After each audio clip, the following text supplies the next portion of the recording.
पूर्णिमा का दिन चंद्रमा को सबसे प्रिय होता है, क्योंकि पूर्णिमा का दिन चंद्रमा अपने पूरे आकार में होता है। पूर्णिमा के दिन पूजा पाठ करना और दान देना बहुत ही शुभ माना जाता है। वैशाख, कार्तिक और माघ की पूर्णिमा को तीर्थ स्नान और दान पुण्य दोनों के लिए बहुत अच्छा माना जाता है। साथ ही पितरों का तर्पण करना भी बहुत शुभ माना जाता है। वैशाख पूर्णिमा व्रत कथा इस प्रकार है। द्वापर युग में एक समय की बात है।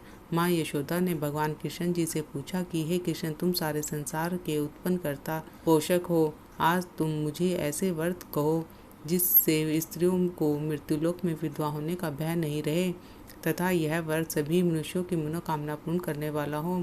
यह सुनकर श्री कृष्ण जी ने कहा, हे माँ, आपने मुझसे बहुत सुंदर सवाल किया है। मैं आपको विस्तार पूर्वक बताता हूँ। सौभाग्य की प्राप्ति के लिए स्त्रियों को 32 पूर्णमासियों का व्रत करना चाहिए। इस व्रत करने से स्त्रियों का सौभाग्य, संपत्ति आदि की प्राप्ति होती है, संतान की रक्षा होती है। यह व्रत अचल सौभाग्य को देने वाला एवं भगवान शिव के प्रति मनुष्य मात्र की भक्ति को बढ़ाने वाला व्रत है। तब यशोदा जी कहती हैं कि हे कृष्ण, सर्वप्रथम इस व्रत को मृत्युलोक में किसने किया था, इसके बारे में मुझे विस्तार से बताइए। तब श्री भगवान कृष्ण जी कहते हैं कि इस भूमंडल पर एक अत्यंत प्रसिद्ध राजा, चंद्रहास्य से पालित, अनेक प्रकार के रत्नों से परिपूर्ण कातिका नाम की एक सुंदर नगरी थी। वहाँ पर धनेश्वर नाम का एक ब्राह्मण निवास करता था। उसकी स्त्री अति सुशील रूपवती स्त्री थी। दोनों ही उस नगर में एक बड़े प्रेम के साथ निवास करते थे। घर में धन धान्य आदि की कोई कमी नहीं थी। उनको एक बड़ा दुख था, उनके यहाँ कोई संतान नहीं थी। इस दुख से वे अत्यंत दुखी रहा करते थे। एक समय एक योगी नगरी में आया। वह योगी उस ब्राह्मण के घर को छोड़कर सभी के घर से भिक्षा लाकर भोजन किया करता था। रूपवती से वह भिक्षा नहीं लेता था। उस योगी ने रूपवती से भिक्षा न ले करके और अन्य दूसरे घर से भिक्षा ले करके भिक्षा के अन्न को गंगा के किनारे जा करके बड़े प्रेम से खा रहा था। तब भी धनेश्वर ने योगी को ऐसा करते हुए देख लिया था।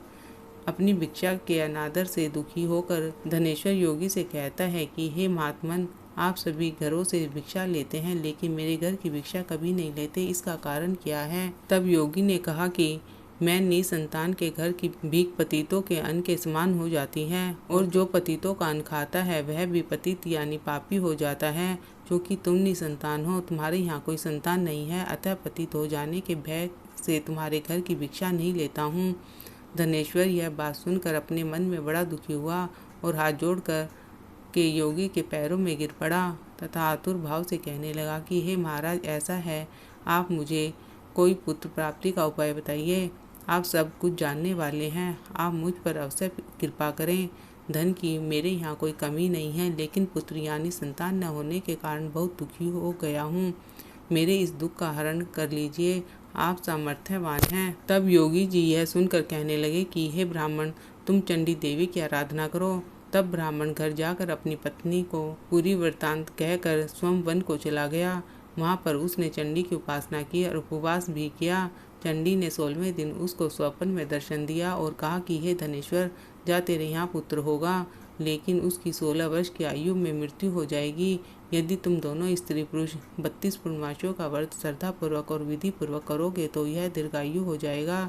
जितनी तुम्हारी सामर्थ्य हो उतने आटे के दिए बनाकर शिव का पूजन करना, लेकिन पूर्णमासियों को 32 हो जाने चाहिए।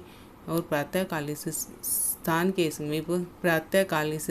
समीप एक आम का वृक्ष दिखाई देगा। उस पर तुम चढ़कर फल को तोड़ लेना, अपने घर ले जाना, अपनी स्त्री को सारा वृत्तांत बताना।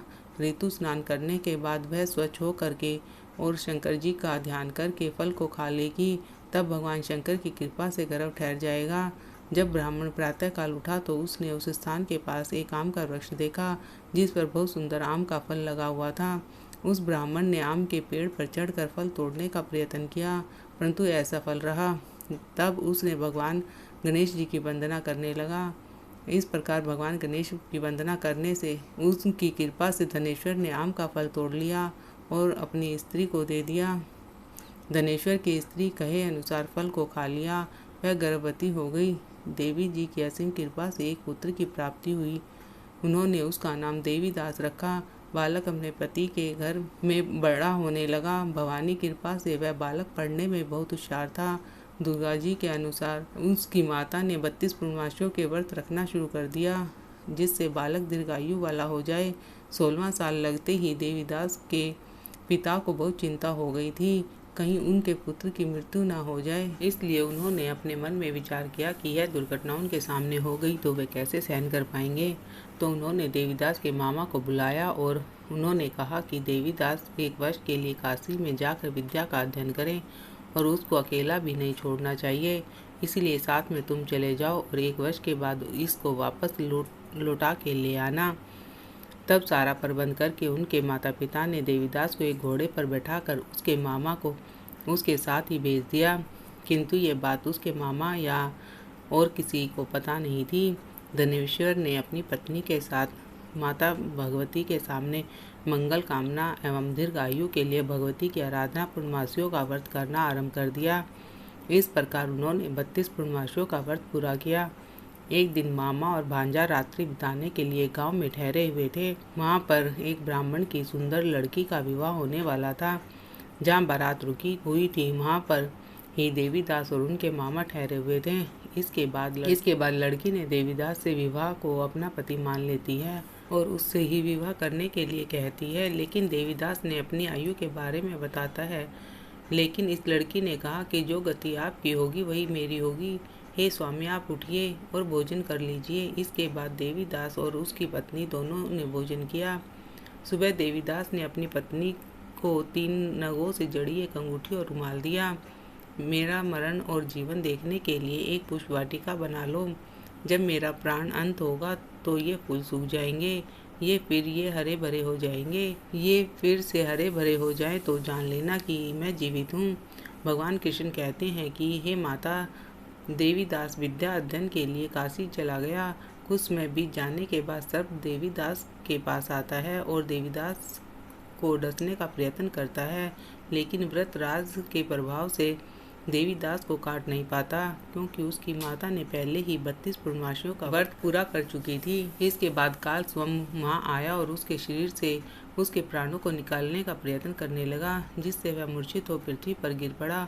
भगवान की कृपा से माता पार्वती के साथ शंकर जी भी वहां पर आए। माता पार्वती ने शंकर जी से कहा कि इसकी माता ने पहले 32 पूर्णमासियों का व्रत किया है, आप उसके प्राण दान दें। इस प्रकार शिव जी उसको प्राण दान देते हैं और काल को भी पीछे हटने को कहते हैं। देवीदास स्वस्थ होकर पुनः बैठ गया। उधर उसकी स्त्री उसके काल की प्रतीक्षा करती थी। जब उसने देखा कि पुष्प वाटिका में पुष्प पत्ते नहीं रहे तो उसको अत्यंत आश्चर्य हुआ, लेकिन जब वाटिका हरी भरी हो गई तो वह जान गई कि उसके पति को कुछ नहीं हुआ है। यह देखकर वह बहुत प्रसन्न हुई और अपने पिता से कहने लगी कि पिताजी, मेरे पति जीवित हैं, आप उनकी खोज करो। 16वां साल बीत जाने पर देवीदास अपने मामा के साथ काशी से वापस चल दिया। उधर उनके ससुर घर से उनको खोजने के लिए जाने वाले ही थे, लेकिन वे मामा भांजे वहां पहुंच गए। ससुर उनके अपने घर को ले गया और नगर निवासी वहां पर एकत्रित हो गए। उन्होंने निश्चय किया कि इस कन्या का विवाह इस बालक के साथ ही हुआ था। कन्या ने भी लड़के को पहचान लिया। कुछ दिन बाद देवीदास अपनी पत्नी और मामा के साथ बहुत से उपहार लेकर अपने नगर की ओर चल देता है। जब वह गांव के निकट आ गया तो वहां के लोगों ने उसे देखकर उनके माता पिता को पहले ही खबर दे दी, तुम्हारा पुत्र देवीदास अपनी पत्नी और मामा के साथ आ रहा है। ऐसा सुनकर उनके माता पिता बहुत खुश हुए थे।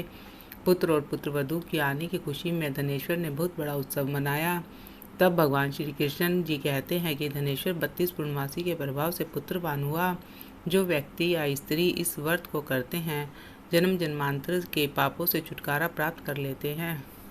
बोलो विष्णु भगवान की जय, लक्ष्मी नारायण भगवान की जय।